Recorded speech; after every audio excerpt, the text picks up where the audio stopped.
Now it has become comparatively easy to study history with all these sources.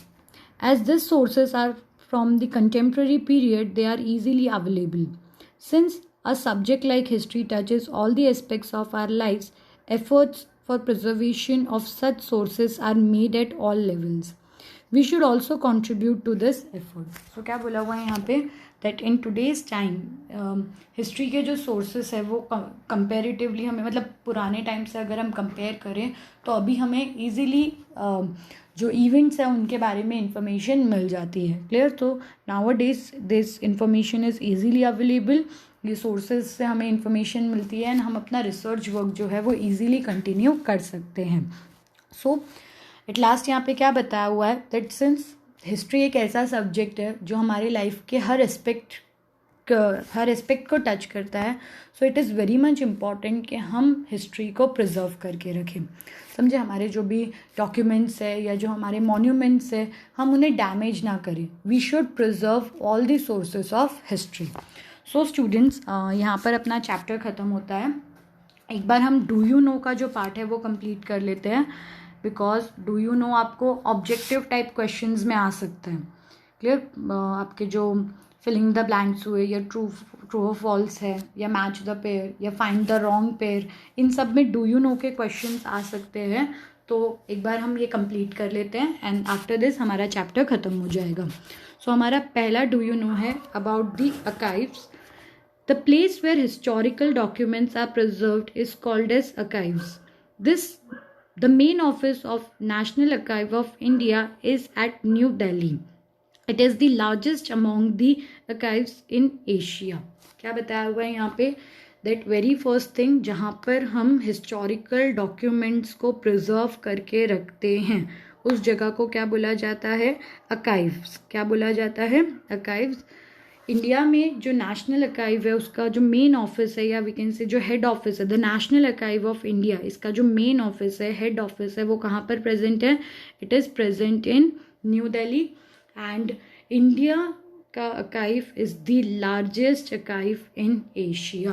सो इसमें आपको क्या क्या question पूछ सकते हैं that what is the place जहाँ पर हिस्टोरिकल डॉक्यूमेंट्स को प्रिजर्व किया जाता है, या फिर सेकेंड पूछ सकते हैं कि where is the head office of national archive of India situated. ठीक है. या फिर पूछ सकते हैं कि एशिया का लार्जेस्ट आर्काइव कौन सी कंट्री में है? So it is in India. Clear. So ये सब कुछ क्वेश्चन है ऑब्जेक्टिव टाइप जो इस डू यू नो में से आ सकते हैं. हमारा नेक्स्ट डू यू नो जो है वो किस पर बेस्ड है? It is based on the newspaper या वी कैन से जो प्रिंट मीडिया है उस पर बेस्ड है. Among the print media, the information contained in the annual issues of publication division of the Government of India is authentic and trustworthy. For example, the Information and Broadcasting Department published India 2000, an annual reference book. This reference book is created under Research, Reference and Training Department. क्या बताया हुआ है यहाँ पे? That government of India इसका जो publication division है ये लोग एनुअली बुक्स पब्लिश करते हैं एंड इन बुक्स में जो इन्फॉर्मेशन होती है वो 100% करेक्ट होती है. मतलब we can trust on that information. वो जो नंबर्स होते हैं वो ऑथेंटिक नंबर्स होते हैं. जो भी इन्फॉर्मेशन हमें मिलती है वो ट्रस्ट वर्दी इन्फॉर्मेशन होती है.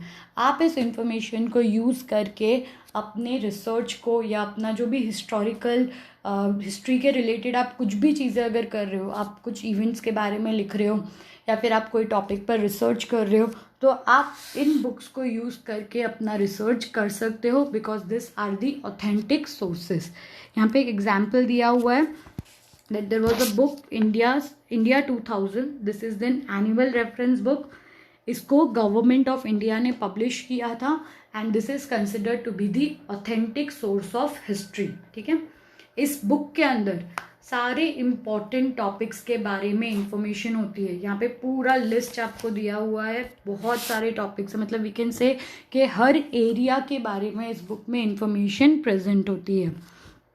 It contains useful information about the land, its people, national emblem, political system, defense, education, cultural events, and all account of development in the fields of science and technology, environment, health, and family welfare, social welfare, media of mass communication, along with basic data related to economic finance, planning, agriculture, water conservation, rural development, food and civil supplies, energy industry, trade and commerce, transport, then communication, labour, housing, हर एक topic के बारे में, sports के related, art के related, politics के related, हर चीज़ के रिलेटेड इस बुक के अंदर आपको इन्फॉर्मेशन मिलेगी. एंड ये जो इन्फॉर्मेशन है ये ऑथेंटिक होती है, करेक्ट होती है. सो आप इस इंफॉर्मेशन को यूज़ करके अपना रिसर्च वर्क कर सकते हो. तो this was about the government of India का पब्लिकेशन डिवीजन. मतलब in short we can say that print media से भी हमें ऑथेंटिक इन्फॉर्मेशन मिल जाती है. देन उसके बाद जो हमारा नेक्स्ट डू यू नो है is something related to the postage stamp and Jal Cooper. तो देखते हैं कि इन दोनों में क्या रिलेशन है. वी कैन सी दैट कि इनकी फ़ोटो को स्टैम्प पे लगाया है. सो लेट्स सी कि उनका कंट्रीब्यूशन स्टैम्प, पोस्टेज स्टैम्प में क्या था जिसकी वजह से उनके नाम का एंड उनका फ़ोटो का स्टैम्प्स भी इंडिया में पब्लिश हुआ. लेट्स सी क्या दिया हुआ है हमें. The Indian government issued Jal Cooper stamp in 1977. Jal Cooper was an internationally acclaimed philatelist, that is an expert on the subject of postage stamp. क्या बताया हुआ है यहाँ पे दैट इंडियन गवर्नमेंट ने जल कूपर स्टैम्प कब इशू किया था 1977 में. हु वॉज जल Cooper now? Jal Cooper was an international philatelist. Okay, now philatelist कौन होते हैं? They are the people जिनको postage stamp के बारे में expert knowledge होती है. Getting? So Jal Cooper was one of the philatelist and इनके वर्क का जो इनका जो contribution था postage stamp के फील्ड में, उस कंट्रीब्यूशन के रिस्पेक्ट में इंडियन गवर्नमेंट ने 1977 में जल कूपर स्टैम्प इशू किया था. Born in a Parsi household in Mumbai, Cooper edited India's Stamp Journal. He was the founder of first Philatelic Bureau of India, an officer that collected stamps. क्या बताया हुआ है यहाँ पे? That he was the first, we can say that he was the founder of the bureau India के अंदर. And यहाँ पर ये ब्यूरो क्या करती थी? ये ब्यूरो स्टैम्प्स कलेक्ट करने का वर्क करती थी.